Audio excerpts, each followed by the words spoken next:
Good morning. Our first speaker this morning, Linda Moulton Howe, is an Emmy Award-winning television producer, documentary filmmaker, investigative journalist, reporter, and editor of the award-winning science, environment, and real X-Files news website, earthfiles.com. Linda also produces 3 hours of her news investigations each month for the American Clear Channel's premier radio network's radio program, Coast to Coast AM with George Norrie, distributed throughout North America. Linda is the author of 4 books, An Alien Harvest, Glimpses of Other Realities, Volume 1, Facts and Eyewitnesses, Glimpses of Other Realities, Volume 2, High Strangeness, and Mysterious Lights in Crop Circles, 2nd edition. Linda is the producer, director, writer, editor, reporter of 3 television documentaries related to the phenomena: A Strange Harvest, Earth Mysteries, Alien Life Forms, and A Strange Harvest, 1993. She is a multi-Emmy award-winning television producer. It is my pleasure and honor to introduce to you Linda Moulton Howe.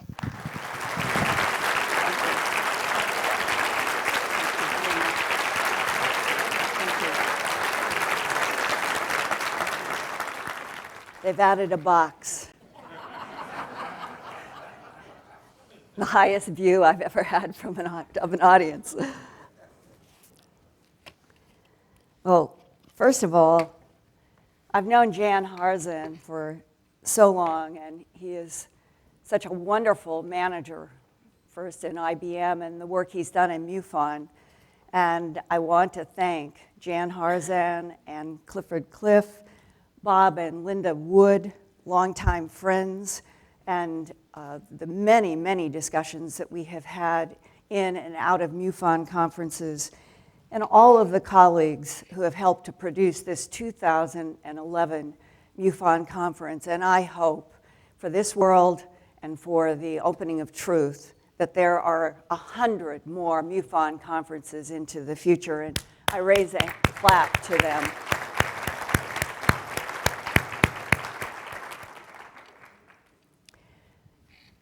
And as I stand here today on July 31st, 2011, my mind goes back 31 years to the first MUFON conference in which I was asked to screen my then brand new TV documentary, A Strange Harvest. It was about my investigations of animal mutilations in Colorado and North America and beyond. Ranchers, sheriffs, and deputies had told me, usually off the record, that the mutilations were caused by creatures from outer space. That was the phrase they were using in 1979. But a few talked on the record in my documentary that was broadcast on May 25th, 1980, as A Strange Harvest.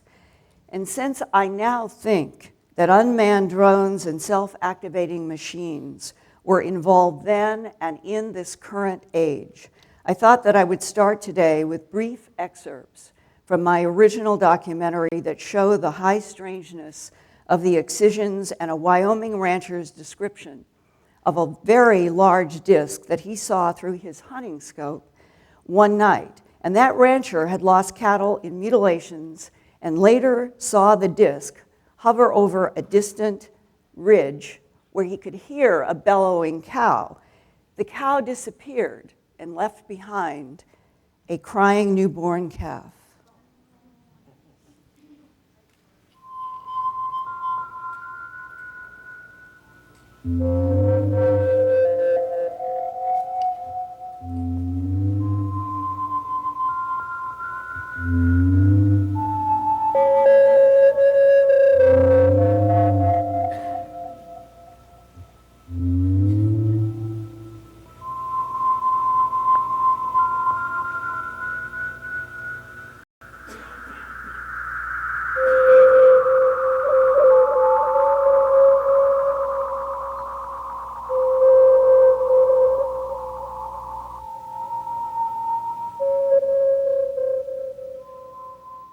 I've drawn a picture of the spacecraft what I seen that night, and the ridge was 300 feet, and the tip stuck above the ridge, and that'd give you a size of a football field. And as it proceeded from the down from the sky, it was a pure white with, of course, the flashing red and yellow and blue lights. And then it turned to a fluorescent orange, the whole ship did. And it stays this color, and of course it'll glow the whole area up right around where the cow was. The area was deep red, and that's where you could hear that cow beller. A horse farmer also saw a silver disc in his pasture when he had a series of colt mutilations on his Missouri farm in 1975. Carl Arnold worked with artist Lisa Dusenberry to illustrate the disc in his pasture that left behind a circle of dead grass and ceramic hard soil that remained for 2 years afterward. Mr. Arnold and his son also saw this small glowing being in his truck headlights when he was driving home one night during the horse mutilations. 8 years later, in July 1983, Mount Vernon, Missouri residents Ron and Paula Watson watched through binoculars as two small gray-suited beings with boxes strapped to their backs paralyzed a cow in a nearby pasture and then levitated the cow about 3 feet above the ground and moved it into a waiting craft. I went there, I walked the pasture, and I asked a neighborhood owner of that pasture, Paula and Ronna had been afraid to ask, did you have any unusual event? Did you miss a cow? Did you find a dead cow? And the owner said, we had a black cow go missing and it's never returned. Law enforcement told me that when fiery red-orange spheres of light showed up, animal mutilations followed. Some ranchers have even described seeing beams of light either raise an animal into a glowing craft or lower an animal to the ground dead and mutilated. But what instrument is used to excise tissue in such neat, bloodless ovals and circles, like the removed penis in the clean white hair of this bull calf in Manila, Utah, found October 22, 1982? What instrument made the bloodless, serrated edge of the Great Falls, Montana cow in the top photo from 1975, or the Portland, Oregon steer in 1990? Law enforcement and ranchers kept saying, quote, it must be lasers. But when pathologist and hematologist John Altshuler, MD, examined dozens of mutilated tissues I collected for him from the field, he definitely confirmed high heat, such as the cooked hemoglobin in this photomicrograph of a mutilator's excision. But he never found carbon residue that looks like black pepper grains always found in typical laser surgeries by veterinarians on animals or by other medical doctors in human surgeries. You can see this black peppercorn on the photomicrographs of any of those surgeries.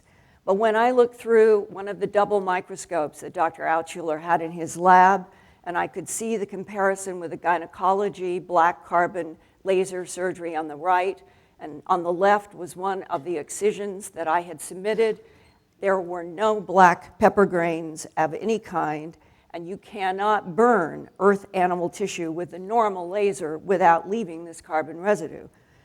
And it began to dawn on me that the worldwide perpetrators of animal mutilations for at least a century could be unmanned drones or self-activating machines that can surgically excise tissues without blood, like this perfect half-udder excised from this pregnant cow in Colorado Springs between noon and 5 p.m., only 5 hours on September 9th, 1982. It was a clear blue sky day. The owners were outside painting the outside of their house the entire afternoon. It was only 1/4 of a mile from a pasture where they had put 30-some pregnant cows to keep track in case one started to give birth. And when the owner got in his truck to go get some more hay, he could see one of the cows down, and this is one of the photographs they took. No blood, no signs of struggle. The other animals and that cow, there was no bleeding, there had never been a single sound.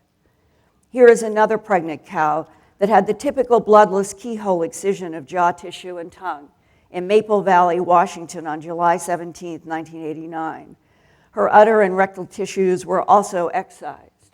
And by 1997, I had read a book by Missouri abductee Lou Baldwin entitled In League with a UFO. I have talked with Lou at great length about his interactions with non-humans and Lou's knowledge of the alien self-activating technologies that include medical instruments. Lou was shown an alleged government document from the late 1940s written by scientists trying to understand what they called in the report, quote, alien objects, close quote, presented to them for research and back engineering. Lou based his 1997 book on the document, and I am quoting from pages 15 to 16. The scientists had scattered the alien objects around a large table in the lab. They were going to observe and then study any object that activated when they placed a live rabbit on the table. The scientists watched for responses from the alien objects, and it didn't take long. As the rabbit hopped about, one scientist noted that one of the alien objects changed color when the rabbit passed by it. Thinking that the metal might change shape, the scientist wanted to hold it in his hand to get a feel for what was taking place. The metal quivered, so he took it to his desk where the light was better for a closer look. As he studied the quivering alien object under the light of his desk lamp, somehow his face made contact with the object.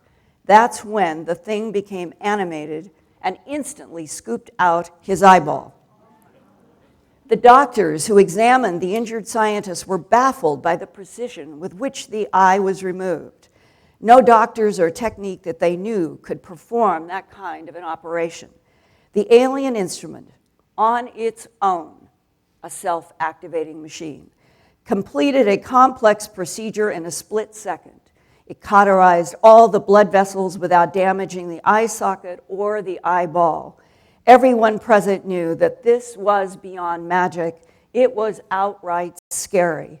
What frustrated the scientists mostly was the fact that they were certain they had an instrument in their possession that would put the eyeball back into that eye socket, but no one knew how to use it. The concept of self-activating machines programmed by very advanced intelligences to neutralize gravity, render invisibility, and project holograms came into sharper focus for me by May 2007. That's when a series of photographs of dragonfly-shaped, highly strange aerial craft began to emerge, beginning with this one taken on May 5th, 2007 in Lake Tahoe, California, by anonymous submitter 7013 in an email to MUFON. Then the images were sent to Earth Files in the Coast to Coast AM websites. The next day, on May 6, 2007, this series of photos were taken by a man who called himself Chad. He said his location was in the Bakersfield region east of San Luis Obispo. And he said that behind him in his house, his wife was pregnant and quite ill, and as he watched this object and tried to take photographs, he noticed that there were diagrams and symbols and maybe numbers on the tail. And this is the closest that he ever got, but it plays a very important role in this whole issue of self-activating machines interacting, monitoring, and sending information from this planet. 10 days later, on May 16, 2007, a man calling himself Rajman 1977 said he was with his family having lunch in Capitola, northwest of San Luis Obispo, when they saw this in the sky, and he took a series of photographs. And you can see on this closer one at the power poles the same kind of tail with what appear to be designs underneath.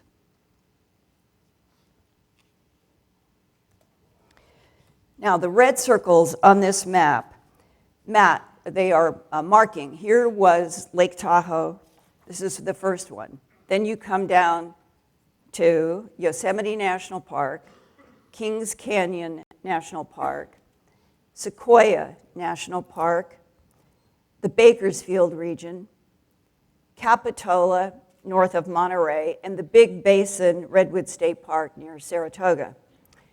These bright pink outlines over here are around the China Lake Naval Weapons Center facilities, and east of San Jose in this area is the Castle Air Force Base. And then when you go between Monterey, you come to, it's hard for me to see on this angle, but it's over here that you've got Fort Ord, an Army base. And also beyond California, over the past 2 decades, dragonfly-shaped aerial objects have also been described for the past 22 years in Oregon, Arizona, Alabama, Louisiana, Arkansas, and Ohio. On June 5th, 2007, this photograph and 3 others were emailed from a man who simply called himself Stephen. And where was he? He was in Big Basin Park near Saratoga. That was his last photo. And then in the hard mail, in my post office box, I found a letter from a man named Ty Brannigan, who was also bicycling in Big Basin on June 5th, 2007, the same day that Stephen took his 4. And Ty sent me 12 hard paper glossy photographs. He said in a letter that this aerial object suddenly appeared rotating slowly, clockwise and then counterclockwise randomly. Ty said he was frustrated that he never got his camera fast enough to photograph the first 2 times the astonishing machine appeared, flickering on and off in the sky. So he strapped his camera on his wrist in case there was a third appearance. Ty said that happened closer to him and his fellow bicyclers, and he got the 12 shots before the strange aerial machine flickered in and out of invisibility. The Dragonfly drone photographs were attacked by mostly anonymous sources as CGI and Photoshop productions for an upcoming electronic game and/or movie that proved to be completely untrue and supports the perception that modern counterintelligence now uses the phony CGI Photoshop cover-up in this digital age as they once used weather balloons and swamp gas 60 years ago. In fact, Steve Winans, Kansas MUFON state director and field investigator, did some research for me. Steve's profession is as a software developer for mainframe computer systems. Steve also has about 15 years experience in graphics design and photo manipulation for digital publishing.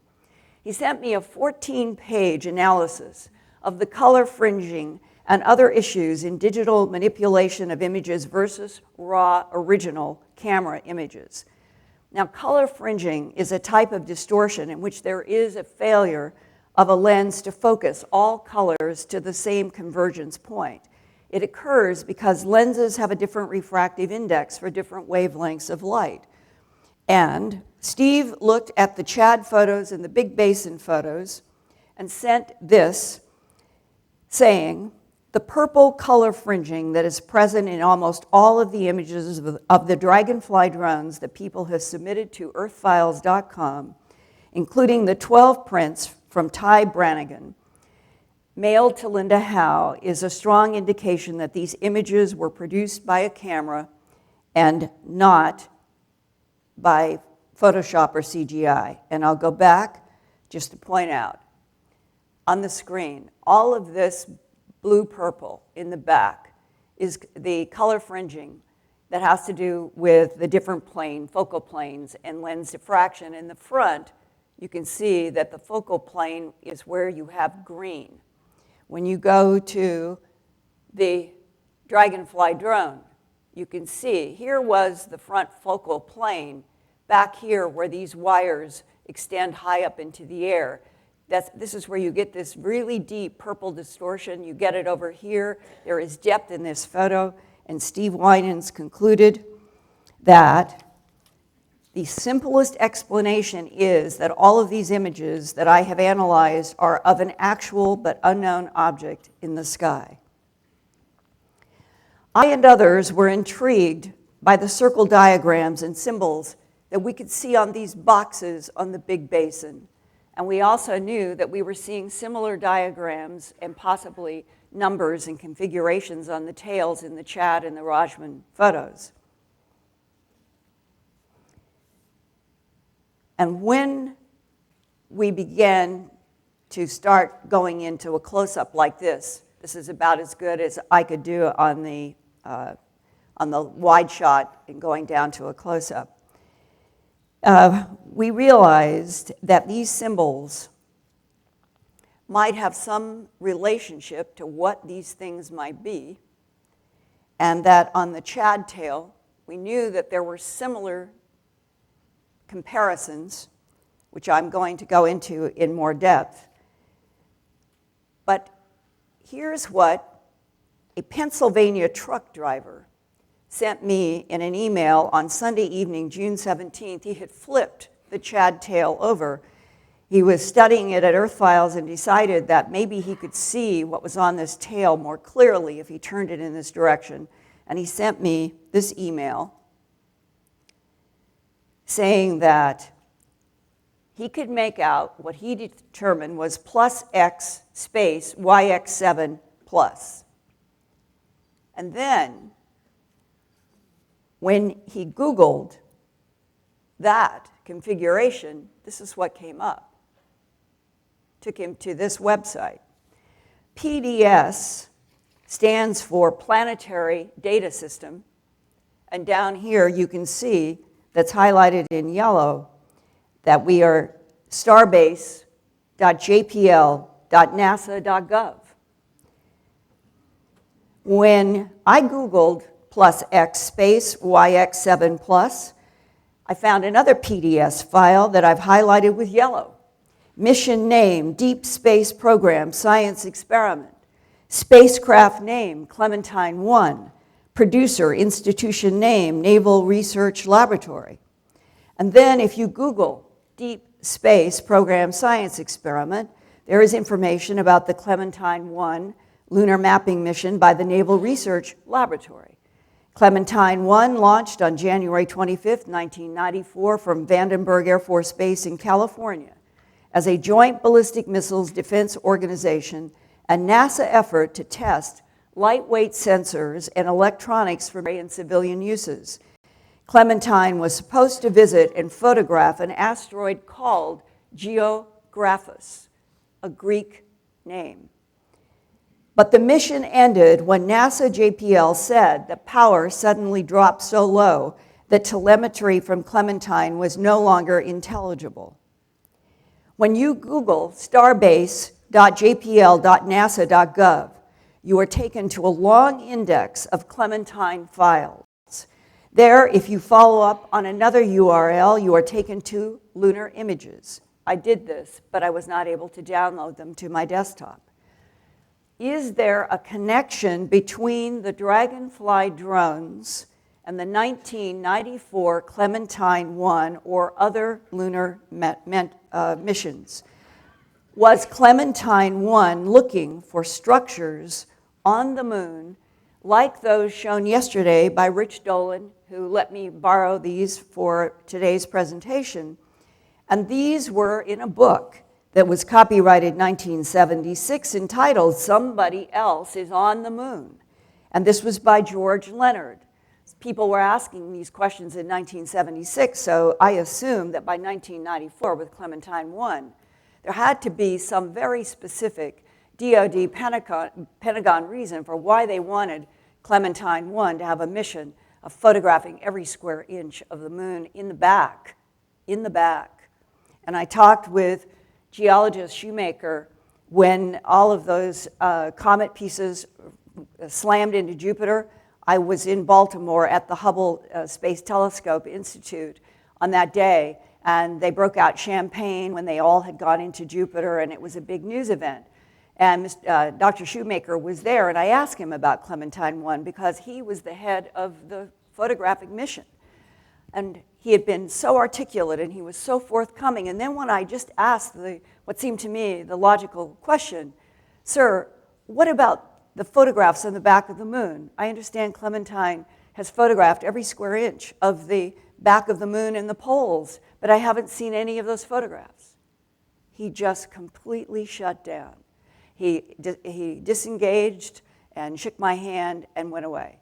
And I knew then there was something more about Clementine 1. What I did not know in 1994 at the Hubble Institute is that by 2007, I would be seeing photographs of aerial machines and interviewing people who were describing something that might have an intimate reason for why we put Clementine 1 up there in the first place.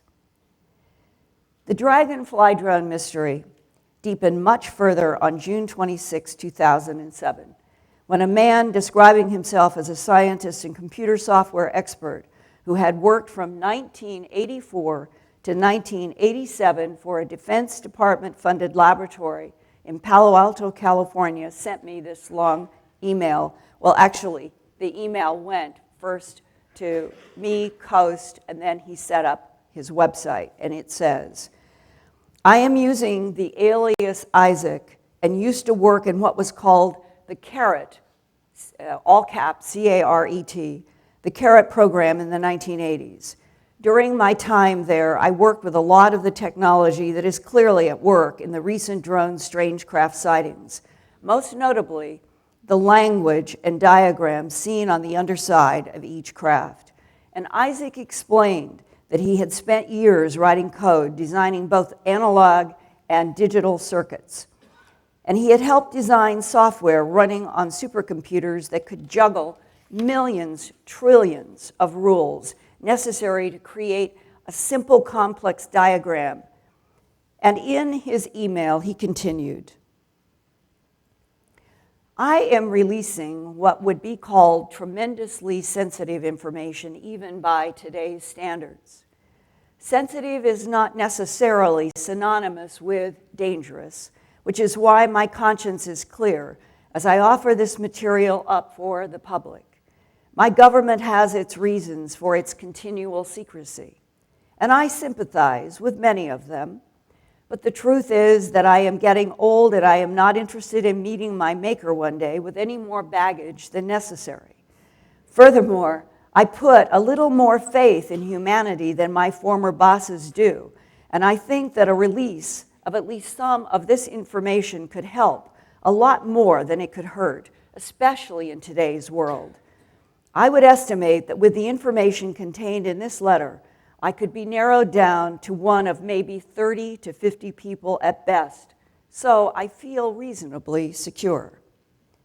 And with his letter, Isaac released several pages from a CARET Lab document about extraterrestrial technologies that includes photos, intricate diagrams like this one, and symbols that Isaac explained function as self-activating software for self-activating extraterrestrial machines that include anti-gravity and invisibility generators and holographic projectors.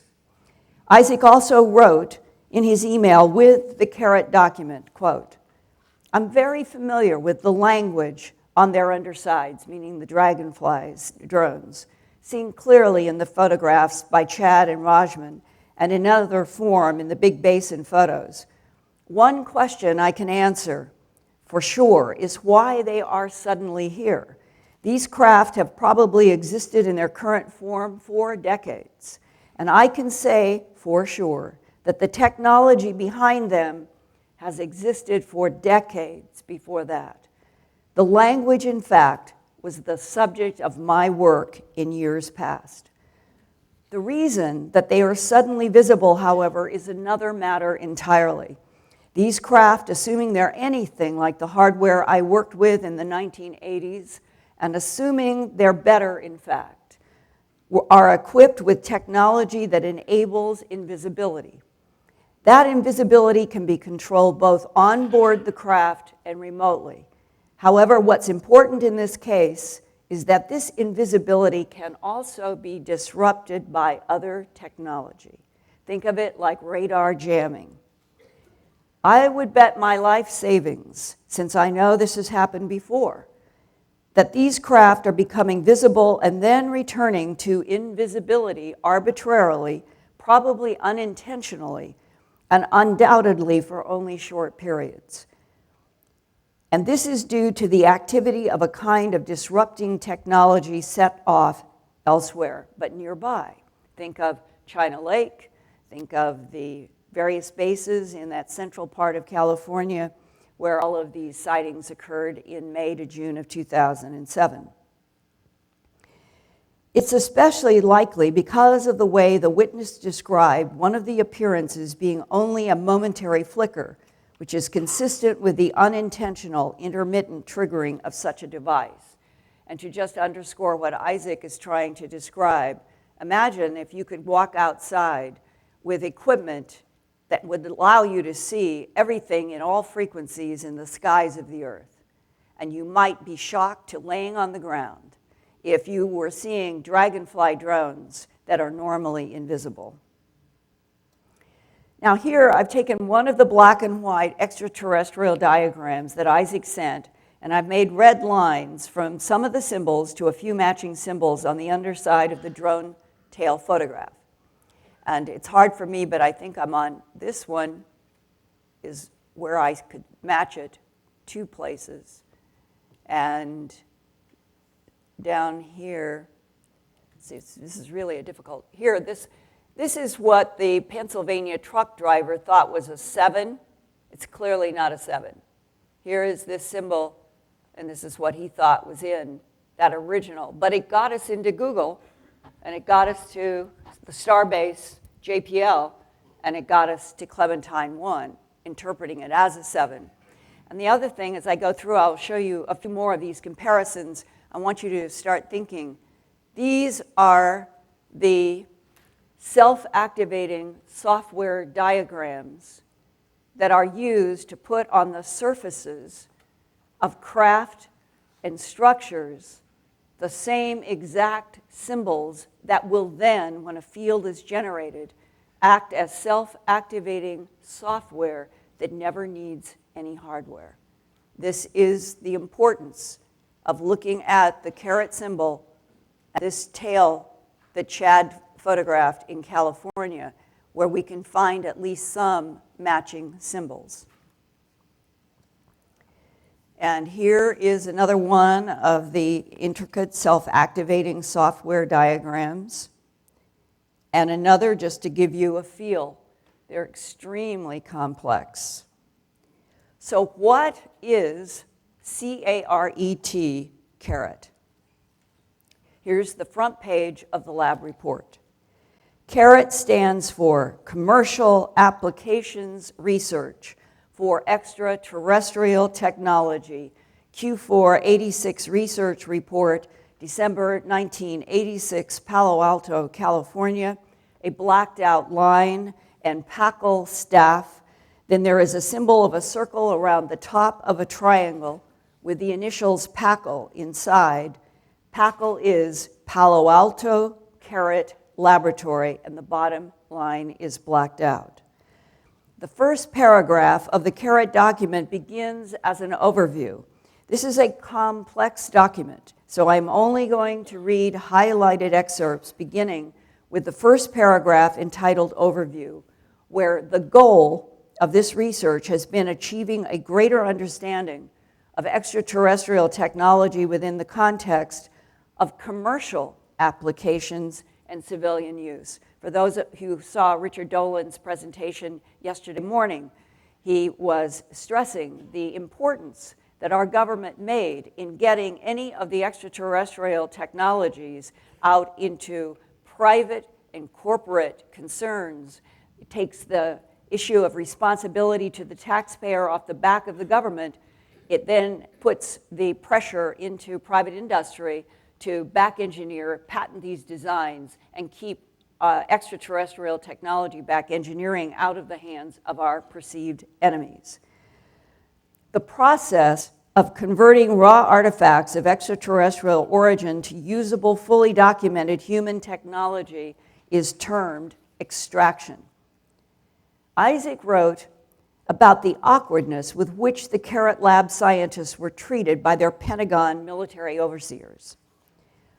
What was especially amusing about the whole affair was the way that our military management almost tried to act as if the technology we were essentially reverse engineering was not extraterrestrial at all.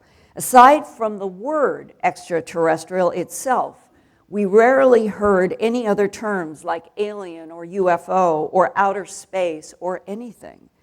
Those aspects were only mentioned briefly when absolutely necessary to explain something.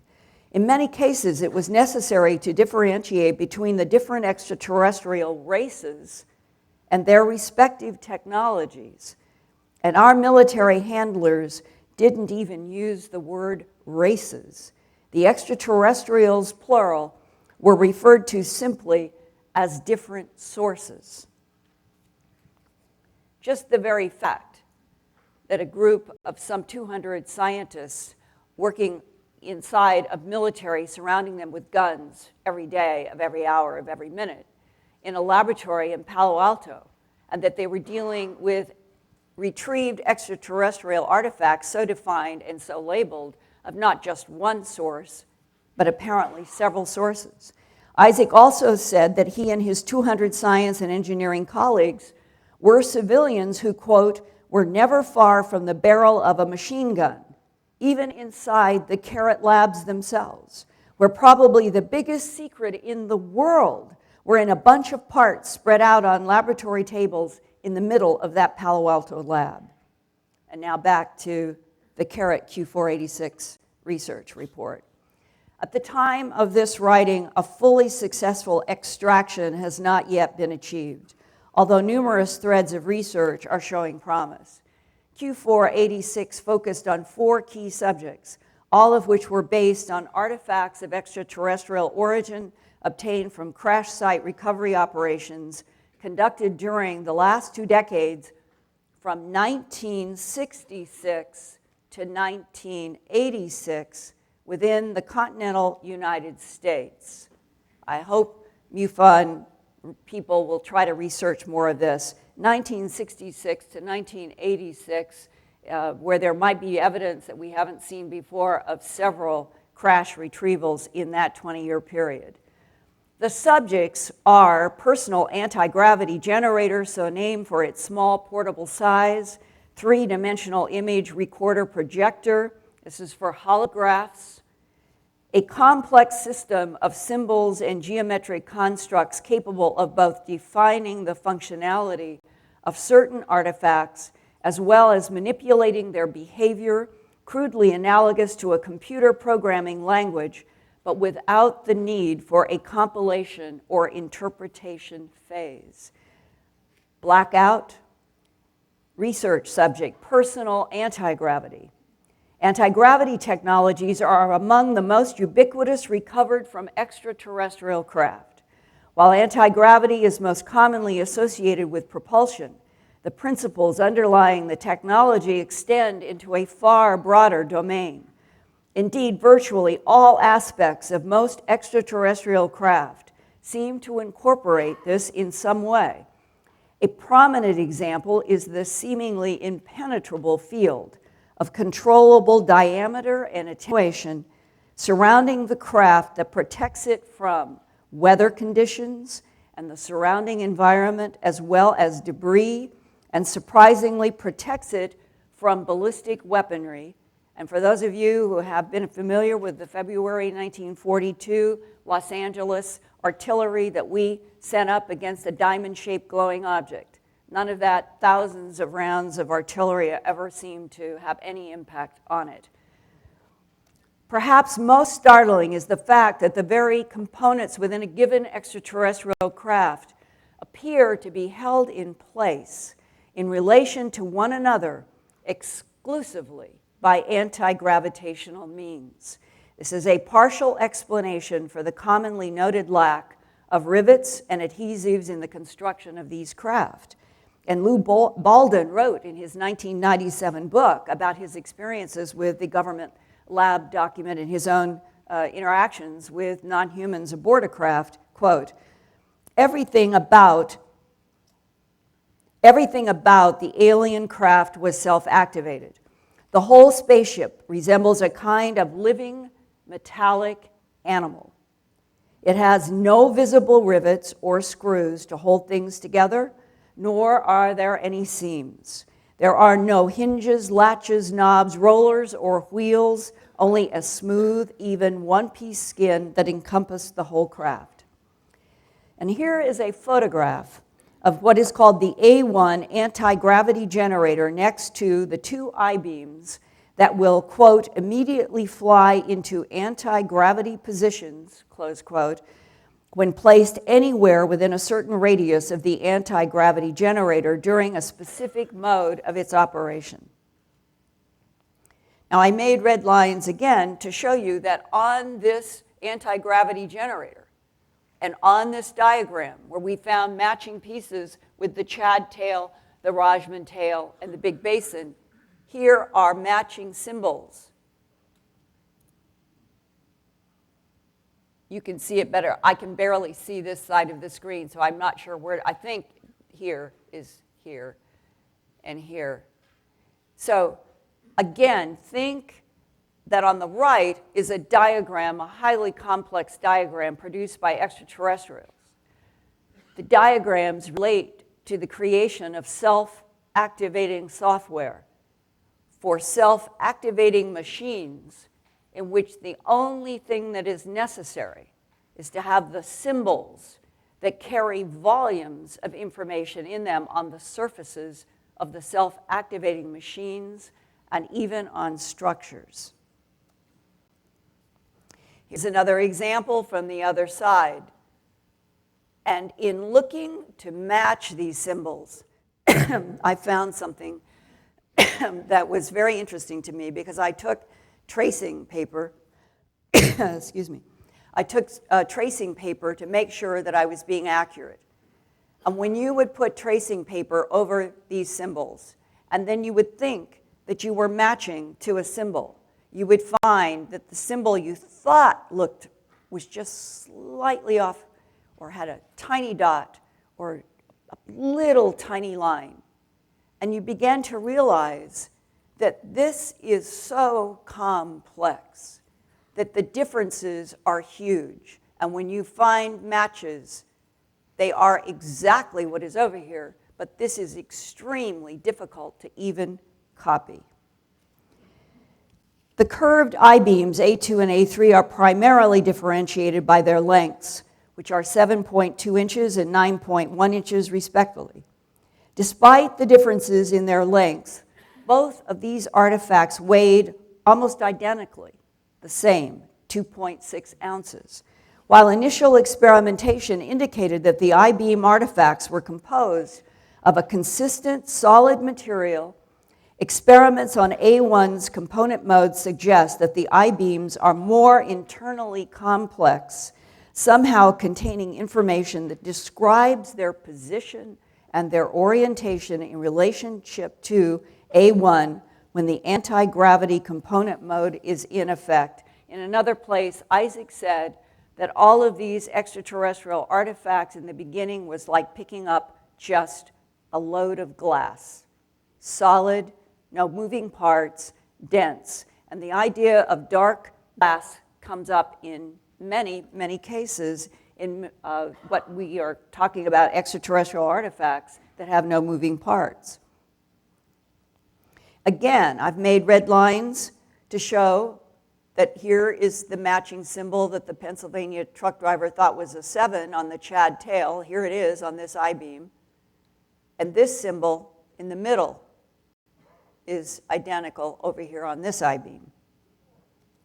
And here is an actual photograph from Isaac of the A1 generating a field that suspends the I-beams on either side, allegedly all done with the self-activating software generated by the symbols on the extraterrestrial technology. The next page that Isaac released jumps to page 56 and shows 4 rings and an arc with needle points here. Right there, look at these needle points, look at these rings, and keep that in your mind as we look at a photo from Big Basin. And this was estimated by Ty Brannigan to be about 25 to 30 feet long. So I'll go back one time. This is in a lab on a small scale of what they were studying. And here is the June 5th, 2007 machine that slowly rotated one way and then another long enough for Ty Brannigan to get his 12 photos. And then there is this elegant carrot diagram that evokes crop formations of the past 2 decades, such as this spiral of circles in the East Field near Alton Barns in Wiltshire, England on June 17, 1996. There were 89 circles along 648 feet of wheat. And this elegant pattern reported in barley at Windmill Hill near Avebury, Truslow, England on May 25th, 2009. And this highly strange pattern of unidentified symbols that evolved from the summer solstice of 2009 and was not completed until June 30th. And here's what first appeared on June 21st, 2009 in the Milk Hill wheat field. Then odd circles and rectangles were found added the next day on June 22nd. And 8 days later, these bizarre symbols were added on June 30th to the upper 2 parts. The whole pattern then measured at least 1,200 feet long. Over in the south field across the road, more odd symbols were reported in wheat on June 27th, 2009, in a formation about 320 feet long.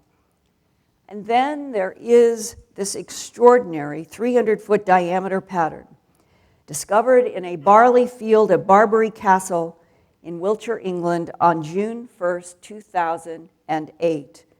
There had been rain all day before and through the night, and the ground was sopping and muddy.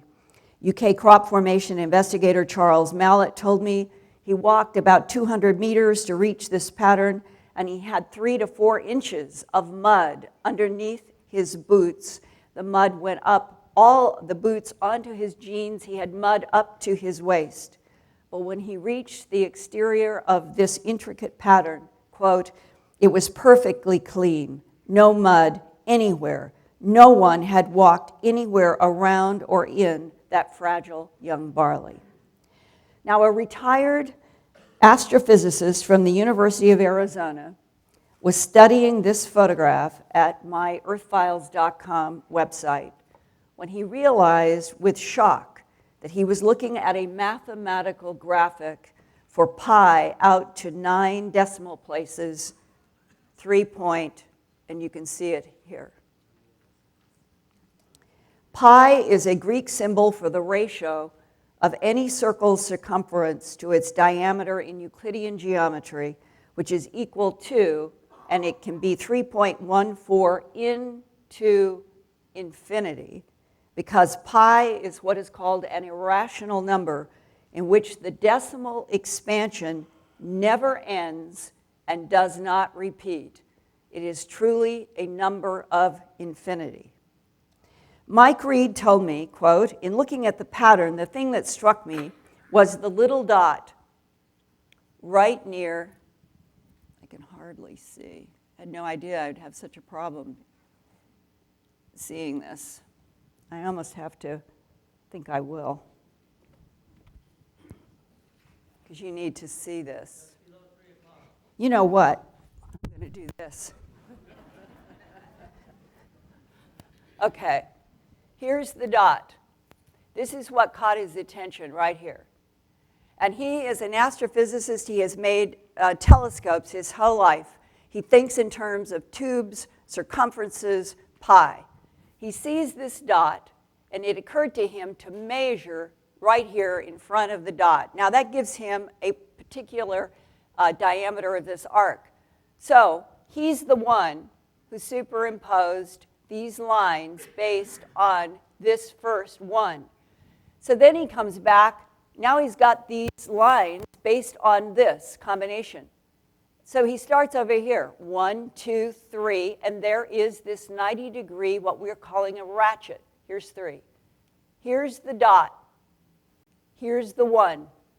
Here's a 90-degree ratchet. 1, 2, 3, 4. 90-degree ratchet. 1. 90-degree ratchet. 1, 2, 3, 4, 5. 90-degree ratchet. 1, 2, 3, 4, 5, 6, 7, 8, 9. Here we're at 9. 90-degree ratchet. 1, 2. 90-degree ratchet. 1, 2, 3, 4, 5, 6. 90-degree ratchet, 1, 2, 3, 4, 5. 90-degree ratchet, 1, 2, 3, 4. And I'll discuss this in a minute. And yeah, and yeah.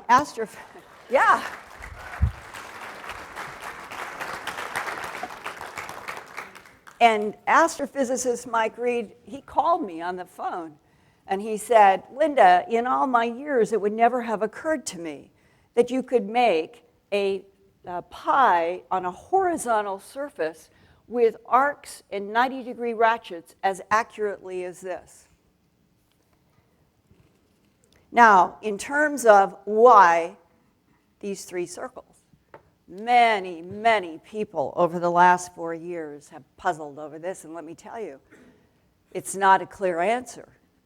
And what Mike Reed told me is that what he's dealing with and looking at this is some kind of a mathematical mind in which they are saying to a certain degree that they are kind of letting us humans know that they know, the they, whatever the intelligence is, that they know we have a decimal arithmetic system, and that this clearly indicates whoever made the pattern understands that, and that those three circles at the top might be a way of telling us they also understand the concept of multiplying simple numbers as ratios of circle areas.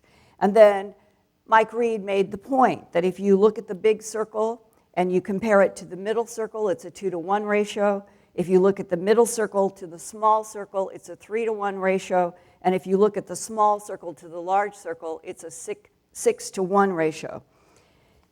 Now, where have we seen this today?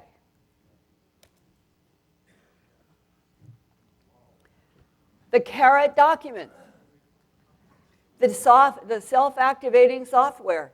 Look at this. It's exactly.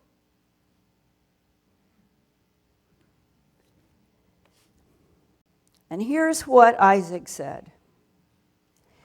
In our technology, even today, and in fact, I'm going to let you, while I read this, I'm going to let you compare. In our technology, even today, we have a combination of hardware and software running almost everything on the planet. Software is more abstract than hardware, but ultimately it needs hardware to run it. In other words, there's no way to write a computer program on a piece of paper, set that paper on a table, and expect it to actually do something. The most powerful code in the world still does not do anything until a piece of hardware interprets it and translates its commands into actions. But their technology is different. It really did operate like the magical piece of paper sitting on a table. They had something akin to a language that could quite literally execute itself, at least in the presence of a very specific type of field. The language is a system of symbols along with geometric forms and patterns that fit together to form diagrams that are themselves functional. Once they are drawn on a suitable surface made of a suitable material and in the presence of a certain type of field, they immediately begin performing the desired tasks. It really did seem like magic to us. And to just clarify a little bit more, it would be as if you took a piece of Xerox paper, just normal copy paper, and you put it on a table, and that's all that ever happened. The paper would know how to make text. It would know how to fold itself. It would know how to move through the air to Joe Smith. Joe Smith would think, just think. Most of this relates, like Jim Sparks said last night, telepathic communication is all this software needs. Joe Smith thinks X, the paper would write his text, fold itself up, and go to John Doe. John Doe does his thinking, the paper would execute his thoughts, fold itself up, and go to some other place. The language is actually a functional blueprint. The forms of the shapes, symbols, and arrangements are functional. What makes it all especially difficult to grasp is that every element of each diagram is dependent on and related to every other element, which means no single detail can be created, removed, or modified independently. Their language is entirely context sensitive, which means that a given symbol could mean as little as a 1-bit flag in one context, or quite literally contain the entire human genome or a galaxy star map in another. Word was that the extraterrestrials could design these diagrams as quickly and easily as a human programmer could write a Fortran program. It's humbling to think that even a network of supercomputers was not able to duplicate what ETs could do in their own heads.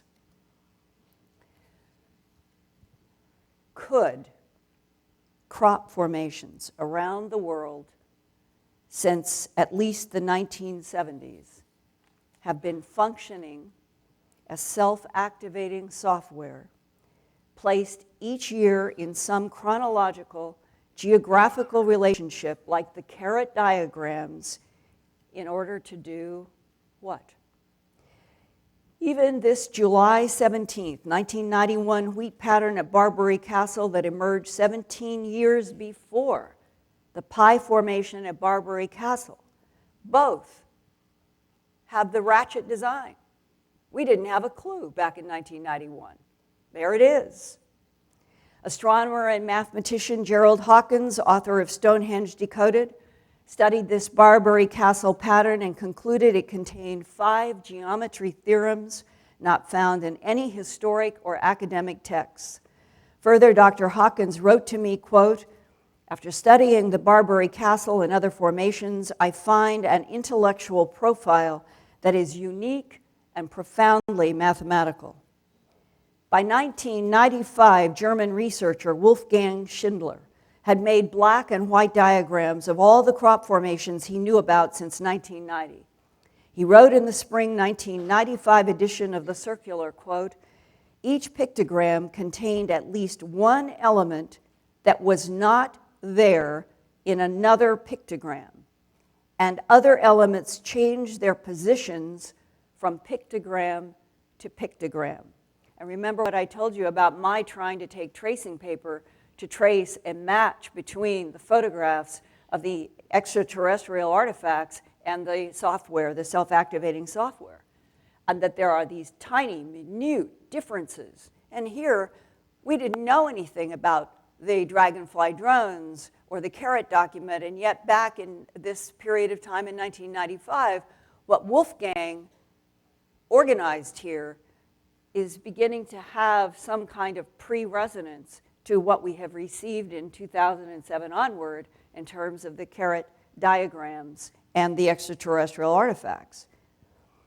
And this echoes Isaac's own comment in an email, quote, "What makes it all especially difficult to grasp is that every element in each diagram is dependent on and related to every other element. The ability for a single small symbol to contain, not just represent, tremendous amounts of data is another aspect of this extraterrestrial concept.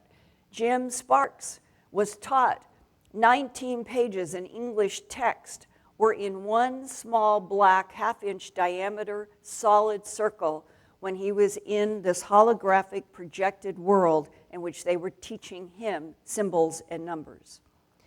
Another surprising explanation for crop formations came to me from a man that I met inside a 1993 Wiltshire, England crop formation that I was investigating. The American told me that he had firsthand information that the American Central Intelligence Agency was trying to photograph from satellites every crop formation in chronological sequence so computers could look for mathematical patterns that might be decoded. Then the man startled me by explaining that the CIA's theory was that we are dealing with time travelers, and the crop formations were providing something like a complex monitoring technology to gauge the effectiveness of the time traveler's efforts. And when I asked him why, he had no answer. But alien symbols and time travel also emerged in December 1980 at the RAF Bentwaters Woodbridge Air Force Base in Suffolk County, England. Strangely moving aerial lights, beams, and at least one craft interacted with several military personnel over a 72-hour period from midnight December 26th until sunup December 28, 1980. At the time, the joint UK and US RAF Bentwaters Woodbridge was NATO's largest air base in Europe, and there were highly classified nuclear weapons in some of the weapons storage areas. Not only in Bentwaters, this past year I have learned that there were nuclear weapons also on the Woodbridge side, two carefully and closely held secrets by the UK and the US. After midnight on December 26th, Staff Sergeant James Peniston in Charlie Flight Security was called to the Woodbridge East Gate.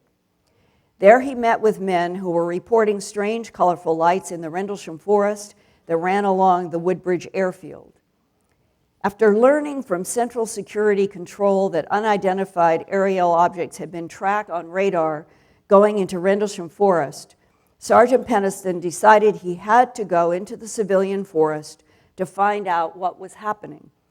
Two young airmen went with him, John Burroughs and Ed Kovansak. As the men followed the light eastward, their radios filled with static, and they lost contact with Central Security Control for about 45 minutes. During that time, none of the three men remember the same details, but John Burroughs and Jim Peniston both remember running after lights that moved so quickly through the dense tree growth.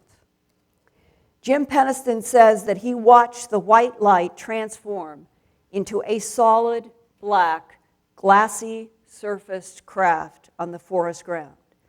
Peniston says he touched raised symbols like Braille at the front of the triangle, and his mind filled with binary code of zeros and ones, plus a download of telepathic information about the source of the solid black craft and why it was there. Peniston told me that he did not talk to anyone about reaching out to touch those symbols and receiving that stream of zeros and ones in his mind. He never even told John Burroughs. But apparently AFOSI or NSA, National Security Agency Intelligence, knew Sergeant Peniston was not telling the whole truth when he was ordered to do a sodium pentothal hypnosis. Another footnote, we've also learned, and I think it's pretty solid information, that within 24 hours of the encounter by Jim Peniston, Ed Kovansak, and John Burroughs in Rendlesham around 3 o'clock in the morning, 4 o'clock in the morning on December 26, 1980, followed by all the other events, the National Security Agency of the United States took over everything related to the investigation.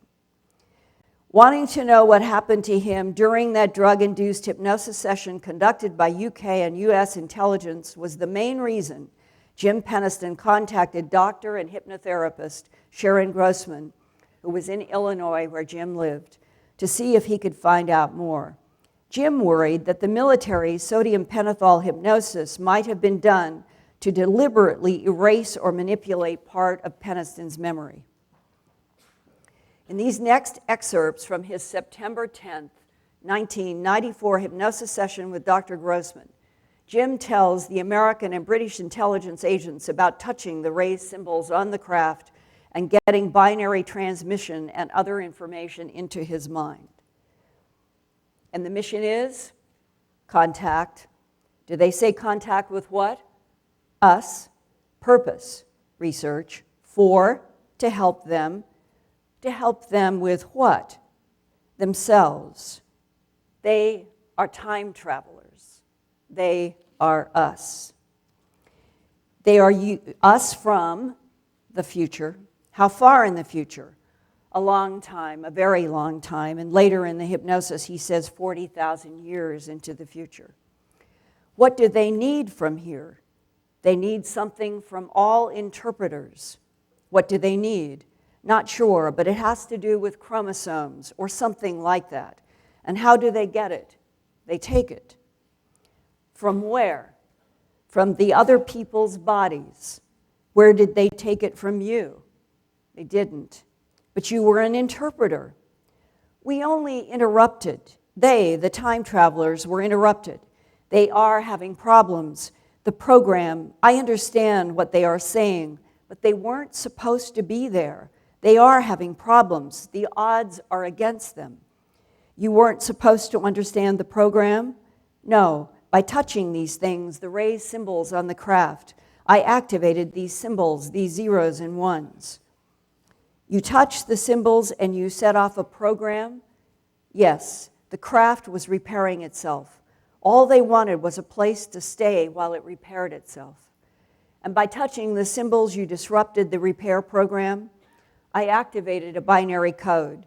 The two government men want to know why. They ask me if I ever had any other encounters with the lights and time travelers before. I haven't. Are they using us something like breeding stock? No, like Band-Aids. Do they ever take fetuses? If it is task, they do. There are different ships for tasking. The government agents know about this. That's why they want to contain the situation. They see you as requiring damage control? Yes. They see me and John Burroughs, and they're worried about Colonel Halt. They know all about us. What are the intelligence agents going to do with you? They tell me when I was at the East Gate with John, they have 5 different stories to tell. It is important to scramble dates because that confuses and undermines consistency of eyewitness testimony, so no credibility with the public and the media. They're going to give me a warning. They tell me that I will hurt the world. It will breach national security and can destroy the system, cause wars, chaos in the streets. That's why it's important to keep it quiet. But it doesn't make any difference if I talk about the story because it's too unbelievable. Taking chromosomes to use as Band-Aids in a far distant future where something is terribly wrong and another civilization is fighting to survive. Are they coming back here because we are them, Jim Peniston says?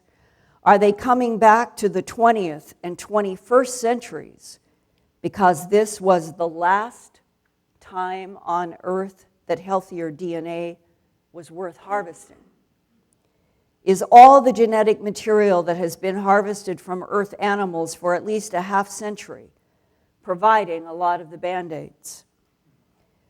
Would humanity today change its self-destructive ways if it knew for a fact that our current DNA was being harvested by self-activating machines in the UFO phenomena to be used to keep a distant version of humanity alive in a future timeline where DNA no longer replicates?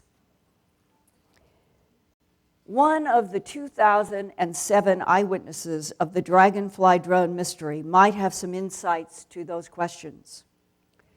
4 years ago, right before sunrise on June 25, 2007, a security technical specialist for a Homeland Security subcontractor in Montgomery, Alabama, was checking infrared cameras at his facility about 6 miles from Maxwell Air Force Base and its Gunter Air Force Base annex. Because his work is highly sensitive, he asked then and now that I not use his actual name, so I call him Ted Connors. What he saw was a Dragonfly drone aerial craft that seemed to be hiding behind a southern yellow pine tree at his work site. And as Ted approached, he saw something extremely strange. The front of the craft seemed to move forward and become slightly translucent, and then the back seemed to be sucked in or move, and he tried to illustrate this where there was a double image, a blur, and then the object moved off and disappeared. Recently, Ted surprised me with new information about a second encounter at work. Ted thinks that it is the intelligence behind the Dragonfly drone technology. And that startling experience occurred 9 months ago on October 6, 2010. Ted noticed that after the 2007 encounter, the pine tree looked sick, and he collected some samples for a forestry expert to examine. No cause of death, no beetles, no disease, but the surprising discovery of this rare metal palladium in the tree, source unknown. Eventually, in 2010, most of the tree was cut down and hauled away. Only a stump remained.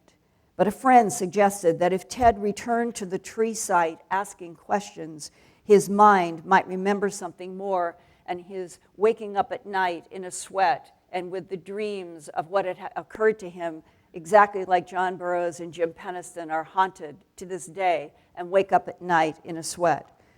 So at 5:15 a.m. on October 6, 2010, Ted Connors returned to where he first saw the Dragonfly drone in 2007. To his complete shock, he began to feel electrostatic charge as he had back on June 25th, 2007.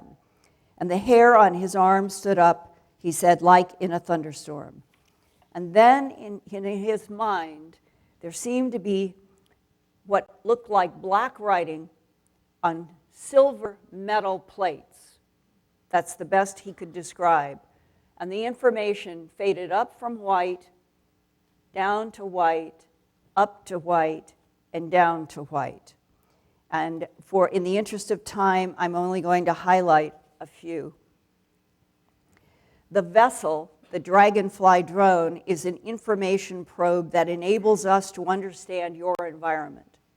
We are able to create a tear in what you perceive as time and space in order to travel great distances for our research. We repair the tear when we return to our own planet. Your world's interpretation of what you call time and space is incorrect. All is infinite, and Ted thinks it was spelled with that A. The vessel creates communication points at the locations where we make contact with your species. And Ted got the impression that trees on this planet are used for exactly that reason, and that southern yellow pine at his work site was used to establish communication points in the electromagnetic grid of the Earth right there. Some of our species have been lost during our research, and their process ended due to interaction with your world. And he explained, Ted, that he thought that the work that I was doing in the Carrots document would relate to what he understood in his mind were something either taking these vehicles down out of the sky that would explain Isaac's 1966 to 86 retrievals of objects inside of the United States. Ted said that he got home from work 2 hours later, had an overwhelming urge to walk to his computer. He said, quote, "I typed nonstop without pausing. I typed it as I saw it in my mind. Once I had it typed, everything disappeared. It was not in my mind anymore." That's exactly what happened to Jim Penniston. For 36 hours, he couldn't get the zeros and ones out of his mind, wrote them down in a notebook, and then everything cleared. After the early morning, October 6th, second encounter at the then dead southern yellow pine tree at his work facility, Ted Connors began to look for that word, oltissus, O-L-T-I-S-S-I-S. 2.5 months later, on his Monday day off of December 20th, 2010, Ted took time to explore a library. On a table were some old books to check out or purchase, and one was entitled Ancient Greek Gods and Lore Revisited, copyright 1962 by Federico Ionides. This is at least the spelling and title that he remembers.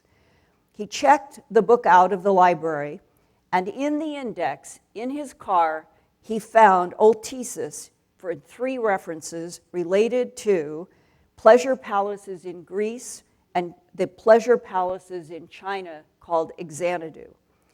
Ted put the book on the front seat of his car with the intention of reading more, but by Wednesday morning, December 22nd, 2010, the book was still in his car when he was surprised at the end of his all-night work shift at 8 a.m.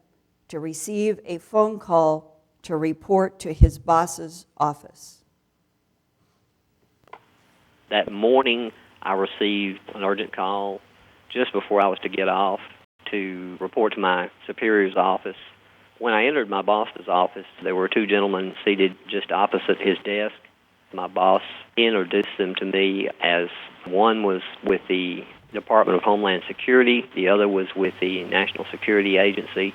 The two gentlemen introduced themselves by name, showed me their identification, then proceeded to ask me about a book that I had checked out of the library. I told them the title of the book. They said, "We need to have that book." And I asked them why. The gentleman from Homeland Security said, "This is a national security matter, and are you aware of the Patriot Act?" And I said, "Well, I've heard of it." He says, "When we ask for something, we expect to get it. The Patriot Act gives us the right to have that information, and we are asking you for that book." And I again asked why. And at that point, my boss interceded, and he says, "Go get the book." So I went and got the book. I said, "How will I get the book back?" He says, "We will contact you." Did you, at any point in this discussion with Homeland Security and a national security agency representative sitting across from your boss, did you say, why would a book on Greek gods and lore revisited be of national security concern, that under the Patriot Act, that you can come from the government and confiscate a book that I got from the library? I did not ask that question, but I did think that question. Did your boss know about your experience with the drone on June 25th, 2007? Yes. Did you and he talk about the context of this visit by Homeland Security and National Security Agency on December 22nd, 2010, in the context of the drone appearing at that tree at your facility and these two men from the government coming in and demanding the book Ancient Greek Gods and Lore Revisited? No, that subject was never brought up. I didn't like it. I don't like it. I'll never like it, but I had to do it. I was, in a way, held captive, I guess you would say. I don't see where that book was a problem as far as national security, and it never was explained to me that it was. How do you think that Homeland Security and National Security Agency even knew that you had checked out a book from the library 2 days before? That's a good question. I have no idea. The only thing that could be was that I had been in contact with a certain individual who also does research in relationship to the drone craft mystery. I had related to him that I had a book via email the evening that I got home in relationship to the word Oltesis, and noticed that entry in the book in regards to Xanadu and pleasure palaces and things of that nature, and the word Oltesis. And so by sending that email, I feel like possibly that it was intercepted. Right. The implication is that your email and your phones are being monitored by the United States government agencies, at least the Homeland Security and the National Security Agency. And that goes to the issue. They're taking the Dragonfly drone extremely seriously. And what is it about the Dragonfly drone technology and appearance here in the Earth in 2007, in all of these other interviews I've done with people who have seen this strange Dragonfly drone spanning 22 years, what is it that the government knows about these Dragonfly drones that they don't want anybody to know about and consider it a threat to national security? Well, that's the question. The $1 million question right there. I don't understand why it is. I don't understand what the secrecy is all about. I do understand the fact that my book was taken. I do understand the fact that my rights were violated. Isaac talked about the fact that he assumed that the Dragonfly drones in May and June of 2007 at least flickered in and out and could be photographed because someone was jamming a frequency. And the likelihood is that so much of this happened in California because China Lake and Edwards and so many sophisticated American military operations are there. And in fact, what might have happened is they may have had a eureka moment. Oh, we have found the frequency. We can now jam it, and we can now see where the Dragonfly drones from Altesis are. Exactly. You hit it right on the money. If they think they can discover it, then they think they can stop it. And if they think they can stop it, then that makes them very, very happy, because it's going to maintain their power base and their ability to keep us in the dark. It seems to me that all these pieces add up, that the intelligence of the Dragonfly drones, the intelligence that downloaded the information in your head only a few months ago on October 6, 2010, are linking themselves in the words that were communicated to you to Greek history and Greek civilization. Exactly. There is a Greek connection there, and that's where the answer is going to lie. The answer is going to lie in the Greek connection. I do not know what that connection is. That's what I want to find out. I want to know where this leads, because this leads to the possibility of the ancient Greek civilization having some contact or interaction with the people that I received the message from. I will continue to struggle for answers and hope all of you will join me in trying not only to find the confiscated book about ancient Greece and Altesis and the possibility that ancient Greek and ancient Greece were extraterrestrials and not humans, but to help find the real facts about our confiscated human history. Thank you. Thank you very much. Thank you. Thank you very much. Thank you.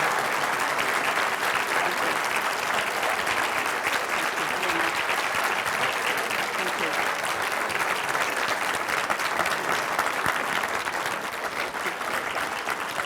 Thank you very much.